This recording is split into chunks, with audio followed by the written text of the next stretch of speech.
I swear I didn't mean for it to happen. It started like any other weekend. Emily and I had been dating for 3 years, and things were stable. Not passionate, not dead, just cruising along. We'd both taken time off work and drove out to her parents' cabin for a weekend getaway. Just the two of us, and as it turned out, her little sister Lily, who showed up late Friday night, claiming she'd needed to clear her head. Emily was happy to see her. I wasn't. Not because I disliked Lily, far from it. That was the problem. Lily was 19, sharp-tongued, impulsive, and too confident for her own good. She had this way of looking at people, like she already knew what they wanted. And for some stupid, shameful reason, she had me pegged from the moment we met. That first night, we all sat around the fireplace. Emily fell asleep on the couch, wrapped in a blanket, her wine glass half empty beside her. Lily and I were still up, talking about nothing. Music, movies, dumb stuff. She sat across from me, legs tucked up under her, hoodie sleeves pulled over her hands. "I used to think you were boring," she said, not looking at me. "But you're not. You're just scared of being interesting." I laughed, awkwardly. What does that even mean? She didn't answer. She just smiled, then stood up and stretched, her hoodie riding up just slightly. "I'm gonna crash. Good night, Tyler." I should have gone to bed too. Should have curled up next to Emily, kissed her forehead, and reminded myself that I was a man with a woman who loved me. Instead, I stayed by the fire another hour, just thinking. The next morning, things were normal. Or at least they pretended to be. Emily made pancakes. Lily helped set the table. We all acted like family. But every time Lily looked at me, it was like she knew what I'd been thinking the night before. That evening, Emily got a migraine and went to bed early. Lily stayed up again, watching some show on her tablet with her headphones in. I was in the kitchen, scrolling through my phone when I heard her laugh. I looked over. She was looking at me. "Come here," she mouthed, pulling out one earbud. I should have walked away. I didn't. I sat beside her on the couch, maybe 2 feet of space between us. She offered me one earbud. "It's a dumb show," she whispered, "but it helps me sleep." I took the earbud. We watched. We didn't speak, but I could feel the heat between us, thick, unspoken, dangerous. At some point, she rested her head on my shoulder, and I let her. My heart was pounding. I kept telling myself to move, to get up, to walk away. But I didn't. I stayed there, frozen, drowning in guilt and temptation. Then God helped me. She kissed my neck, soft, deliberate. I jerked back. "What the hell are you doing?" She just looked at me calmly, like she'd been waiting for me to break. "You can pretend you don't want this, Tyler. But I see the way you look at me." I stood up, shaking. "This is insane. You're Emily's sister." She got up too, stepped toward me. "So what? She doesn't even see you. Not like I do." And I wish I could tell you that I walked out right then. That I was strong, loyal, decent. But I didn't. I kissed her. Just once. But once is all it took to tear apart everything I thought I was. Later that night, I lay awake next to Emily, staring at the ceiling, my chest hollow. She murmured something in her sleep, turned over, and pressed against me like nothing had changed. But everything had. And it was only the beginning. It had been 3 days since I crossed the line with Lily. 3 sleepless, gut-wrenching days. Emily hadn't noticed anything, God bless her, but I could barely look her in the eyes. Every time she touched me, I flinched. Every time she said, "I love you," something in me cracked. I kept thinking about Lily, her lips, her breath, the way she looked at me afterward. like she owned me now. I wasn't even sure if she felt guilty. But I did. More than I'd ever felt in my life.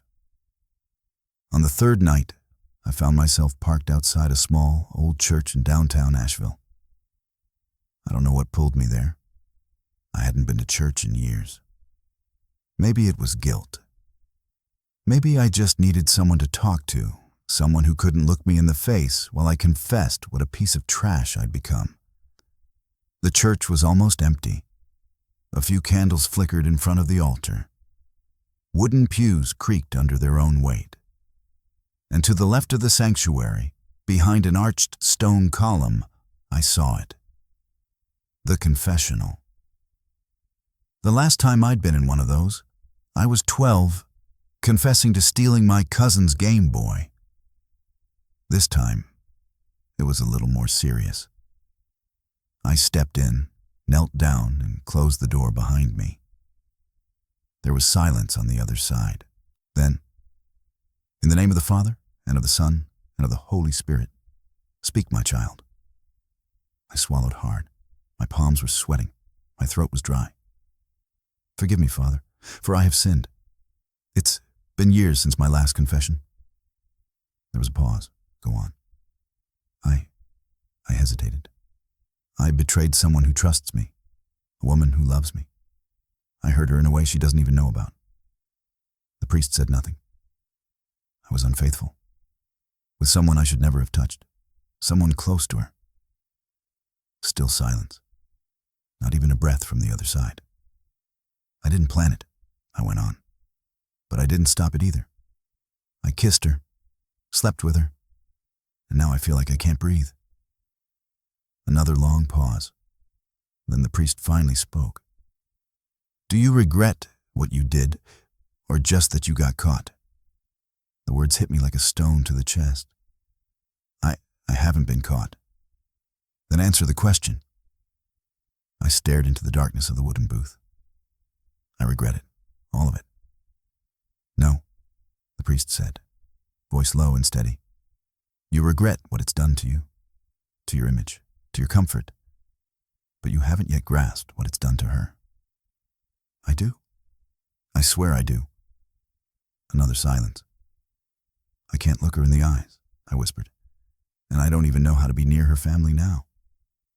I was supposed to visit her parents this week. There was the faintest sound, a sharp intake of breath, barely audible. Then, some sins, the priest said slowly, are between you and God. Others are between you and the people you've broken. I can pray for you. But the road to redemption starts at their feet, not mine. I stayed frozen, not knowing what to say. You are absolved, if your heart is sincere. But know this, some wounds leave scars, even after forgiveness. I murmured, thank you, Father. But something in his tone had shifted, as if he now knew who I was. The next day, Emily was glowing with excitement. My dad's finally back from retreat, she said. You'll love him. He's a quiet type, but super wise.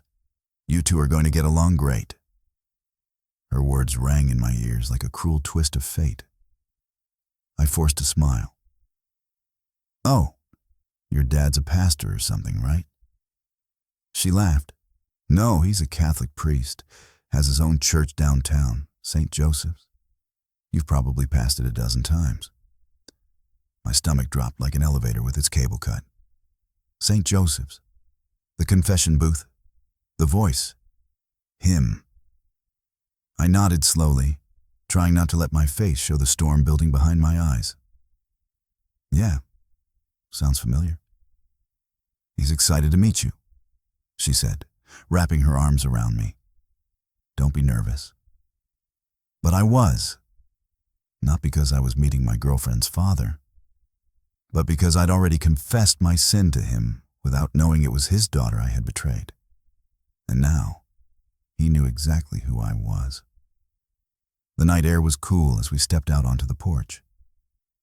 Emily slipped her arm through mine, smiling like the evening had been a quiet success. See? She said softly. That wasn't so bad. I managed a nod, my throat dry. No, not at all. Your mom's a great cook, she chuckled. She'll love hearing that. We stood there a moment, under the porch light. Through the window behind us, I could see the silhouettes of her parents clearing the table. Lily had disappeared somewhere, thank God. But I couldn't shake the feeling.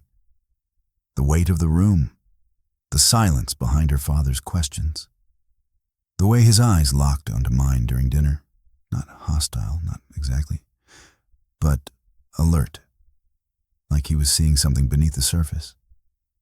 Emily leaned her head against my shoulder. I'm glad you finally met them. I was nervous. I blinked. You were nervous? Of course. I mean, you've met Lily before, but my parents. That's a big step. Yeah, I muttered. Big step. She pulled back and looked up at me, frowning slightly. You okay? I hesitated. I didn't want to say it. Didn't want to seem paranoid, or worse, guilty. But I had to know. Your dad? I said slowly. He seemed quiet, kind of intense. Emily's expression didn't change, but I saw the flicker of confusion in her eyes. He's always been that way. He listens more than he talks. Why? I don't know. Just felt like, like he was studying me or something. She laughed, gently. He does that. He reads people. Says it's part of his job. I tensed. What does he do?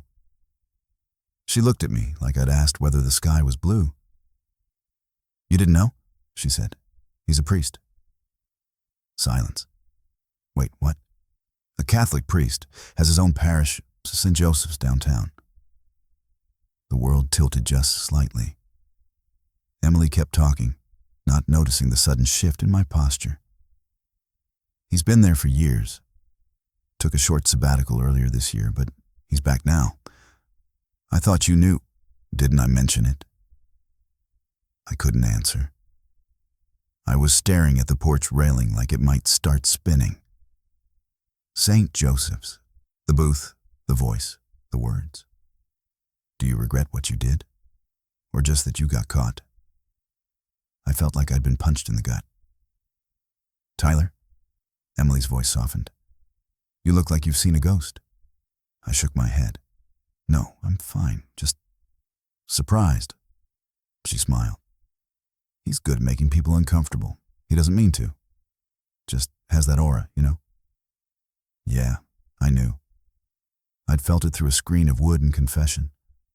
I'd told that man, that quiet, calm, sharp-eyed man, everything, every sordid detail, every shameful thought, every betrayal. And now, he knew who I was. Emily didn't notice my silence on the drive home. She hummed along with the radio, occasionally squeezing my hand. I nodded at the right moments, smiled at the red lights. But inside I was burning. Because now there was someone else who knew what I'd done. Someone who didn't need to threaten me, didn't need to expose me, didn't even need to say a word. He just needed to look at me. And I would feel it. That deep, quiet judgment radiating from a man who had every reason in the world to hate me. But worst of all, he hadn't said a thing. I didn't sleep that night. Every time I closed my eyes, I saw his face across the dinner table. Calm, measured, silent. The kind of silence that doesn't come from not knowing what to say, but from knowing too much. By morning, I was a wreck. Emily made coffee, humming in the kitchen. I stood by the window, staring out at the street, wondering if I should end it all. Not the relationship, I mean everything. Just disappear. Cut ties, move, vanish. Because how do you face a man who heard your ugliest truth and now watches you eat dessert with his family? Around noon, I got a text. Lily, you're fun to watch squirm. I nearly dropped my phone. I didn't answer. A minute later, another ping. Lily, meet me, 6 p.m., Walkway Bridge. Don't make me ask twice. God help me. I went. The bridge was quiet, the river below sluggish from summer heat. Lily stood at the center in a sundress, sunglasses, sipping a cold drink like she didn't have a care in the world. "You came," she said, not looking at me. "Don't text me like that again." She smirked. "Relax, no one knows." "Your father knows," I snapped. That got her attention. She turned to me, pulled off her sunglasses. "What are you talking about?" I looked around, dropped my voice. "I went to confession. Before dinner, I didn't know who he was, but I told him everything." Her lips parted, stunned. "Wait, seriously?" I nodded. Every word. She laughed once, sharp and short. "Oh my God, that's actually incredible." "It's not funny, Lily." "It kind of is." She leaned against the rail. "So now what? You afraid he's going to strike you down with holy fire or something?" I stared at her. "You don't get it. He knows. He looked right at me. And now I have to sit at their table like nothing happened." "Well," she said, "that's kind of your specialty, isn't it?" The words hit harder than I expected. "I need you to stop," I said finally. "Stop what?" "The looks, the texts, the whatever this is." She raised an eyebrow. "You mean the consequences?" "I mean the game." Lily stepped closer, voice low. "You were a willing player, Tyler. Don't rewrite history now." I clenched my jaw. "I'm trying to fix things." She laughed again, this time bitter. "Fix what? Emily? She doesn't even know she's being lied to. You think pretending makes it better?" I turned to walk away. "Does it eat at you?" she called after me. "That he knows? That someone holy looked into your filth and stayed silent?" I didn't answer. Because, yes, it did. A few days passed. Emily wanted to spend the weekend at her parents' again. "Mom wants to make lasagna," she said cheerfully, "and Dad asked if you'd help him in the garden." That last part made my spine lock up. Still, I went. I kept my eyes down. I helped Emily's mom set the table. Lily barely looked at me, which helped. But when I stepped outside to carry a tray of lemonade, he was there, Emily's father, kneeling in the garden, pulling weeds from the soil like he was exercising them by hand. He looked up. Our eyes met. "Come," he said simply. "I could use help with these roots."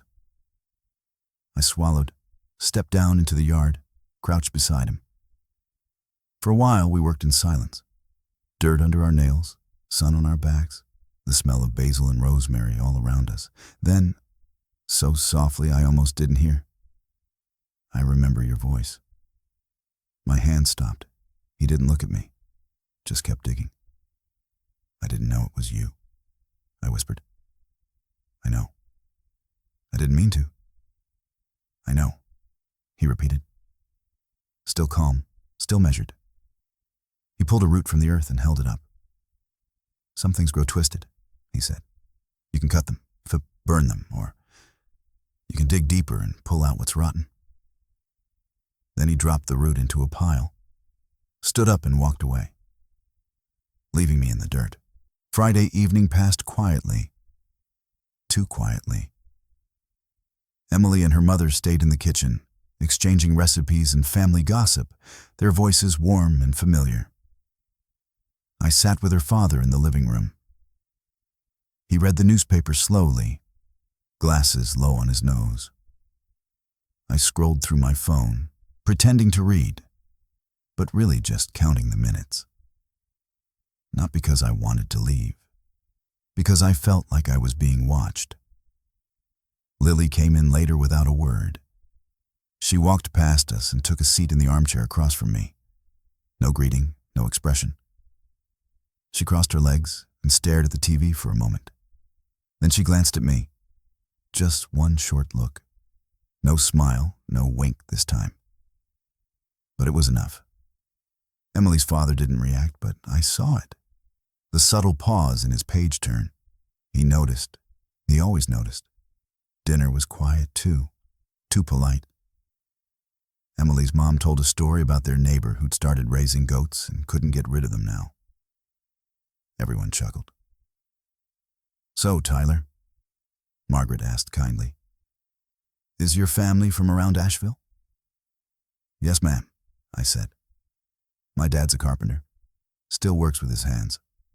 I picked up a bit of that." Her husband gave a slight nod but didn't look up from his plate. "Working with wood teaches patience," he said. "You rush it, it splits." "True," I said. "You've got to understand the grain before you try to shape it."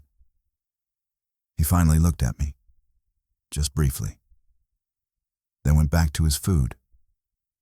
Lily had barely spoken a word. She sat quietly, her fork gliding over her mashed potatoes. Then she tilted her head and said, almost lazily, "Emily, remember that time you faked a stomach ulcer to get out of gym class?" Emily laughed. "God, yes. I was 16 crushing on that guy in band." Everyone chuckled. I forced a smile, but Lily's eyes locked on mine for just a second, and behind her grin was something cold. That's when I felt it again. Emily's father watching, not staring, just present, sharp, like a quiet animal that doesn't need to growl to make its point. After dinner, we stepped out onto the porch. The women settled into chairs near the light, sipping tea and chatting about something soft. I stood near the steps, looking out into the yard, trying to shake the weight pressing on my chest. Her father joined me a few minutes later. Quiet, measured. He stood beside me, hands in his pockets, gaze fixed on the tree line. "Nice night," I said, just to break the silence. He nodded. "Foxes come through here sometimes," he said. "At night. Smart animals. They don't go straight for the henhouse. They circle, wait, study everything." I didn't move. He kept going. "But once one gets in, you don't always know until it's too late. And by then, the damage is already done." I didn't answer. He turned to go inside. "If you're up early," he said, "Margaret likes someone to walk down to the bakery for fresh bread. 2 blocks down, opens at 6. "Sure," I said. He didn't acknowledge it, just went back inside, quiet as ever. As we got ready to leave, Emily hugged her mom, kissed Lily lightly on the cheek. Lily didn't return it. I shook her father's hand last. His grip was strong, firm, lasted half a second longer than it should have. "Take care of her," he said, calm and clear. "I will," I replied. But his eyes were no longer on me. He was already looking at Emily, as if I'd said nothing at all. In the car, halfway home, Emily rested her hand on my knee. "I think Dad liked you," she said with a smile. I stared at the road. "You think so?" He's hard to read. "But if he didn't like you, you'd feel it." I nodded. He hadn't said anything cruel. He hadn't raised his voice. But somehow, he said everything. I didn't know how much longer I could carry it. The lie. The look in her father's eyes. The way Lily hovered around the edges of every room like a ghost only I could see. Emily smiling as always, brushing her fingers through my hair like nothing was wrong. Like her whole world wasn't being quietly hollowed out beneath her feet. She didn't know. Not yet. But she was starting to feel it. It was Sunday morning when it started to shift. We'd spent the night again at her parents' house. Emily had gone to the garden with her mom, picking herbs. I stayed behind, nursing coffee in the dining room. Lily walked in, barefoot, hair unbrushed, like she hadn't slept. She sat across from me. "You should tell her," she said. I didn't answer. "She's your girlfriend, my sister. You're sleeping under her roof? You think this is sustainable? You think blowing it all up is better?" She stared at me, jaw clenched. You already blew it up. You just haven't watched the pieces land yet. Her voice was shaking, angry, or scared. I couldn't tell. She deserves the truth, she said, even if it kills her. I looked at her. No, you just want someone else to hurt as much as you do. Lily froze. Then she stood up and walked out. The screen door slammed behind her. That night, back at Emily's apartment, I watched her sleep. She looked so peaceful, and I hated myself more than ever. I wanted to shake her awake and confess. I wanted to drop to my knees and sob. I wanted her to scream at me, to hit me, to throw me out. Anything would be better than this silent rot. But I didn't. I just lay there, staring at the ceiling. A few days later, she got quiet. Different kind of quiet. She didn't joke as much, didn't smile the same way. One evening she was folding laundry on the couch when she stopped mid-fold and just sat there. You've been distant, she said. I looked up from my phone. No, I've just been tired. That's not it. She turned to face me, holding a towel like it was some kind of armor. Lily's been different too, she said, tense, off, snapping at Mom, avoiding me. I swallowed. Maybe she's stressed.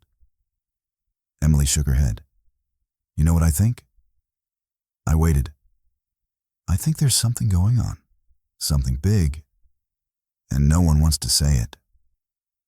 Her voice cracked just a little. And every time I ask, I feel like I'm standing in a room where everyone else already knows the answer. I couldn't breathe. I'm not crazy, she said. Right? I shook my head. No, I whispered. You're not crazy. She stared at me, eyes wet.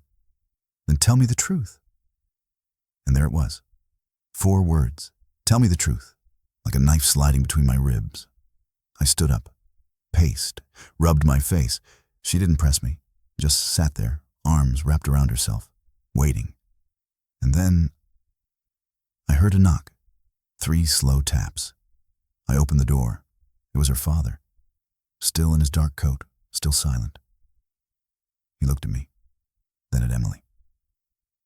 I'd like a moment with my daughter, he said gently. She nodded, confused. I stepped outside. I don't know what he told her. I sat on the front steps, hands shaking, listening to the muffled hum of voices inside. Her voice rising, then falling, then silence.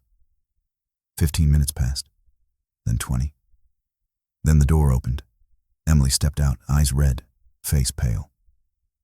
She looked at me like I was a stranger, and maybe I was. You lied to me, she said. I nodded, couldn't speak. You lied. You looked me in the eye, slept in my bed, sat at my family's table. I know. And you let me hug my sister, she whispered. You let me hold her like nothing was broken. I'm sorry, I said. God, don't. She turned away. And that was it. She didn't yell, didn't cry in front of me. She just closed the door, softly. Weeks passed. I didn't call. She didn't answer. Sometimes I drove by the house, never got out, just watched the lights from the curb. I heard she and Lily weren't speaking. I heard her father had requested a transfer to another parish. I heard everything I'd broken, and none of it helped. Some nights, I go back to that church. Not for confession.